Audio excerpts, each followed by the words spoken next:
ആ റോഡ് സൈഡിലുള്ള കടയിൽ ഒരു ചേച്ചി ഇരുന്ന് എന്തോ കച്ചവടം ചെയ്യും. ഞാൻ ആദ്യം കരുതിയത് വല്ല ഐസ്ക്രീം വല്ലതും ആയിരിക്കും. എന്താ ചേച്ചി എന്ന് ചോദിച്ചപ്പം പറയുക ഇതാണ് ആഫ്രിക്കൻ ട്രഡീഷണൽ ഷാംപൂ. എത്ര രൂപയാ ചേച്ചി എന്ന് ചോദിച്ചപ്പം 5 ലിയോണാന്ന് പറഞ്ഞുകൊണ്ട് ദേ പാക്ക് ചെയ്തിങ്ങി തന്നു. എന്നിട്ടൊരു നിർദ്ദേശവും 5 മിനിറ്റിൽ കൂടുതൽ ഇത് തലയിൽ തേച്ച് വെച്ചേക്കരുത്, ചിലപ്പോ തല പൊള്ളാൻ സാധ്യതയുണ്ട്. ഇതിനി എന്ത് ചെയ്യും?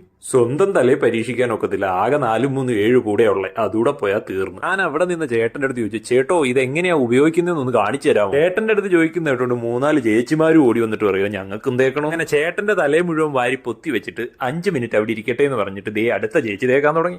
എന്തോന്നടേ ഇത്, ഷാമ്പു ഫ്രീ ആയിട്ട് കിട്ടിയതുകൊണ്ടാണോ എന്ന് അറിയത്തില്ല. ദേ ഒന്നിനു പുറകെ ഒന്നായിട്ട് ആൾക്കാർ വന്ന് തേക്കാൻ തുടങ്ങി. ആ ചീപ്പ് വെച്ചിട്ട് മുടിയൊക്കെ വകുന്നു 3-4 സെക്ഷനാക്കി മാറ്റി വെച്ചിട്ടാണ് തേച്ചങ്ങോട്ട് പിടിപ്പിക്കുന്നത്. ഇവിടുത്തെ ആൾക്കാരുടെ സഹകരണം അതൊന്ന് എടുത്തു പറയേണ്ടുന്ന കാര്യമാണ്. അങ്ങനെ ചേച്ചിയുടെ ഊഴം കഴിഞ്ഞപ്പോ ദേ അടുത്ത ആളും വന്നിരുന്നു. ഷടാ ഇത് തീരുന്നേ ഇല്ലല്ലോ പണ്ടാരം. അങ്ങനെ ഈ ചേച്ചിയുടെയും കൂടെ തലയിൽ തേച്ച് കഴിഞ്ഞപ്പോഴത്തേനും ദേ ആദ്യം തേച്ച് വെച്ച പുള്ളിക്കാരന്റെ 5 മിനിറ്റ് കഴിഞ്ഞത്രേ. പിന്നെ ദേ 1 by 1 ആയിട്ട് തല കഴുകല് തുടങ്ങി. ഒന്നും പറയാനില്ല, ഞാൻ ഇവിടെ നിന്നവരെ എല്ലാ ഷാമ്പൂട്ടങ്ങ് കുളിപ്പിച്ച്. അല്ല പിന്നെ എന്നോടാ കളി.